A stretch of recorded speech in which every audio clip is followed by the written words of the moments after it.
Hi guys, I'm Wren with Off the Charts Astrology and Tarot. And today I'm going to discuss the difference between soulmates, karmic partners, and twin flames. Okay, so let's start off with soulmates. This is often your first really big true love. I've been through this, okay, and it was really intense. Mine lasted 5.5 years. So usually it starts off with pure love and magnetic attraction, and it is just one of the strongest things you may ever feel in your whole life, right? The sex is usually amazing, okay? It's a beautiful connection, and that's why it's often really hard to accept the fact that it's meant to end. Yeah, it can be really painful. Like, the ending of this relationship can truly break us. And honestly, I think that might kind of be the point. Um, so often we'll try to kind of like force the pieces together and cling to it and try to keep it going because it's such a pure, deep love. We don't want to lose that. And sometimes we'll ignore red flags and ignore pieces that don't quite fit, to kind of convince ourselves to stay in this relationship. But usually when we get into these relationships, we're really lost. And when we meet our soulmate, usually they help us grow. Okay, because it usually we really need that at the point in our life when we meet our soulmate. Um, you know, this is often a really intense and healing connection. And that's kind of part of why it's so painful when it finally ends. Or when it starts to, when the cracks begin to show, so to speak, and then it really starts to unravel.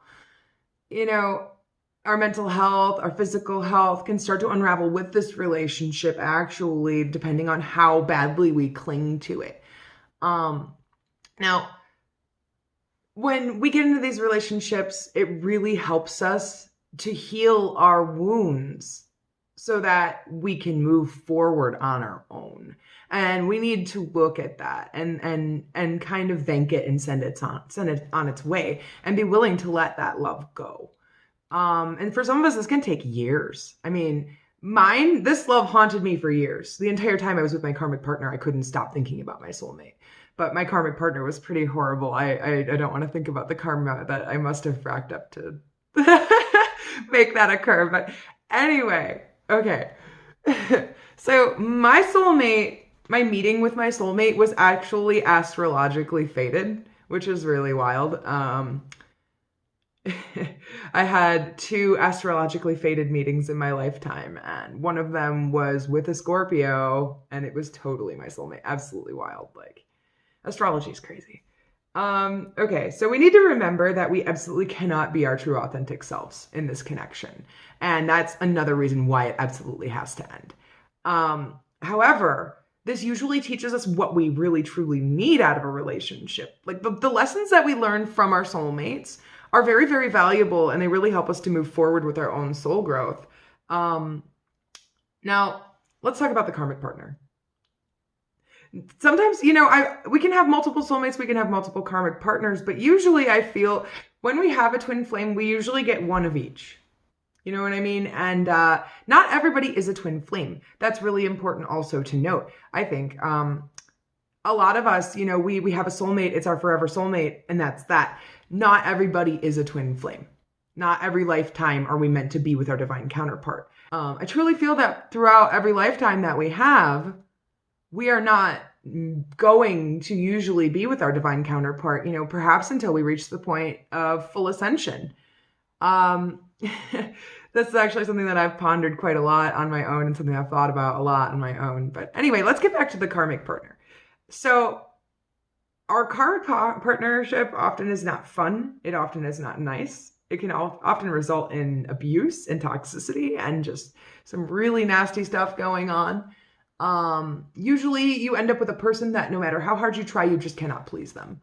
Or it's the other way around. No matter how hard they try, they just are always missing the mark, and it's just not meant to go anywhere. There's often a lot of red flags, and usually we ignore these red flags because we are rebounding from our relationship with our soulmate. Now, this might not always be the case in every single karmic partnership. However, I would have to say that a high percentage of the time this is what occurs. So definitely keep that in mind. But these relationships are designed to force us to grow and to change. These people tug at the fabric of our lives that we have woven until we realize, oh my God, I need to weave a new one. Like this is not going to work. So they really have a purpose, and it's, I feel like we get into these soul contracts before we come here, and with our karmic partner, it's almost like we agree to be the biggest piece of shit possible.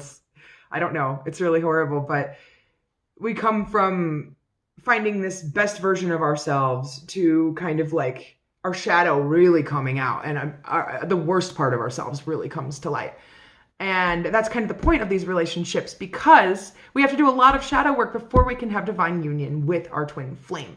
It's really important to remember that all of this growth is for a reason, okay? Like all of this really hard stuff that you're going through it for a reason to get to a certain point.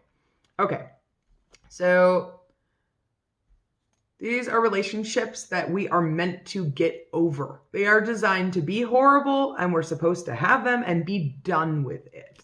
That is about it as far as karmic partners go, but I have a whole lot to say about twin flames. So when we meet our twin flame, it is often the most magnetic, incredible, crazy connection that you could ever possibly experience.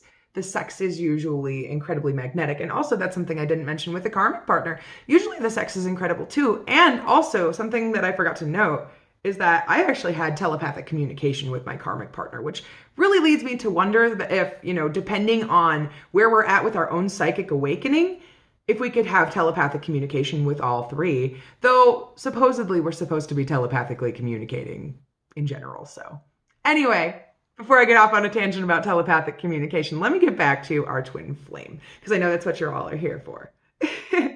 So often there's a period of separation. Often one of us, usually the divine masculine, ends up running away from this relationship, and usually the divine feminine finds herself chasing the divine masculine. And, perhaps sometimes this can be reversed, perhaps sometimes it doesn't quite go this way, but that's generally kind of how it goes down. And there's a really excellent book that you should check out, actually, in regards to twin flames. Two of them. One of them is called Entering Her Vortex. I can't remember the author off the top of my head.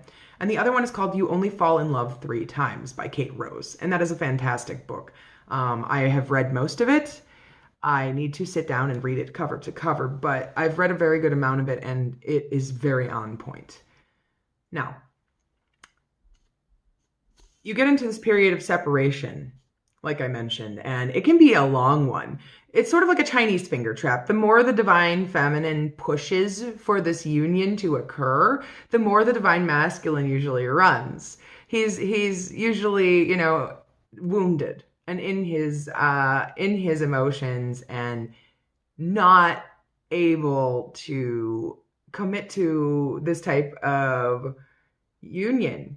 It's an intense set of feelings, and usually a wounded divine masculine is not going to be ready for that. Now, there might be some cases where when a divine masculine and a divine feminine meet, they're not wounded. But in a lot of twin flame cases, usually the divine masculine and feminine are both very wounded when they meet. And there's a lot of reasons that union just simply cannot occur. And honestly, if it were to occur, it would be detrimental. You guys are both in a low vibration, okay? Getting together at this time, you're not going to go anywhere. And the whole point of these relationships is to grow together. Because when we have a twin flame union, our soul is really craving this intense growth. It's kind of almost like a catch me if you can situation, okay? So when the divine masculine runs, the divine feminine chases for a while and then realizes, what the fuck am I doing? I need to work on me. And honestly, that's something, sometimes right after meeting our divine counterpart, we can feel this intense drive to get our shit together in a way that we've never felt before. Almost like, when a pregnant woman is nesting, but like more hardcore, like, oh my God, I need to do all this shadow work right now. Woo! Like, it can really be like that. Sometimes we'll go through like intense dietary changes. It's really wild. So I really genuinely don't believe that we're meant to have divine union in every lifetime, like I mentioned earlier. So when it does come around, it's really special. And the way that it forces you to grow is so intense. And it's so, it can lead to an entire awakening. It's really crazy. And usually that's just what happens. One of the parties will awaken, and then the separation will occur. And once the reunion occurs, that's when everything is beautiful and everything is perfect and everything falls into place as far as feelings go. Things finally jive. Both parties are finally ready, and you finally find out why they call it a divine union. It's really like a pure love for love's sake, and you really just, both parties want to see the other grow and want to see them happy and feel fulfilled and successful. There's full acceptance between both parties for every part of each other. I'm not trying to say that it's all, rainbows and smiles. It's all about growth. So, any unhealed parts of you, even in a twin flame union, they're going to come to light and they're going to be healed. Once the female flame really starts to shoot up, the male flame kind of has to catch her. It's sort of like a catch me if you can situation, really. And the divine masculine kind of goes through this period where he ends up realizing, whoa, like, this is it. I didn't think it was, or I was really trying to deny my feelings about the fact that it was, but this is really it. And it can be really, really crazy because it forces then the divine masculine to grow and to catch up to the divine feminine and end up getting into his divine masculine energy and coming back for her. It's a beautiful thing. So, just remember, if you feel like you've met your twin flame, or you've met your twin flame, and you're in a period of separation, just remember that this is so that you can grow and so that they can grow. Now, don't sit over here being like, well, my divine counterpart needs to grow. I'm over here waiting. What the fuck? No. Divine timing is at play. And if you're still waiting, that means you still have work to do. This is a reality check for you. I'm sorry if you don't want to hear it, but often during this period of separation, that's when we're supposed to really face our shadow, and we're really supposed to confront the darkest, worst parts of ourselves. It's the most important thing. So if you're sitting there wondering why your divine counterpart isn't getting their shit together, that's an indicator that you need to be getting your shit together. And I say that with so much love and from a place of total understanding, because I'm there myself. I love you all. I hope that this information was helpful. Definitely check out those 2 books. Again, that's Entering Her Vortex and You Can Only Fall in Love 3 Times. Definitely check them out. And if you want more videos like this, comment down below and let me know that you liked this. I'm happy to make more informational content for you guys. If you want a tarot reading / psychic reading from me, you can DM me on Instagram at offthechartsastrologyandtarot, or you can email me at offthechartsastrologyandtarot@gmail.com. If you would like an astrology reading from my father, Astrologer Mike, he does them by phone only, so in the US only. However, I can set you up with that, so just contact me the same way and we can get your reading booked. Bye.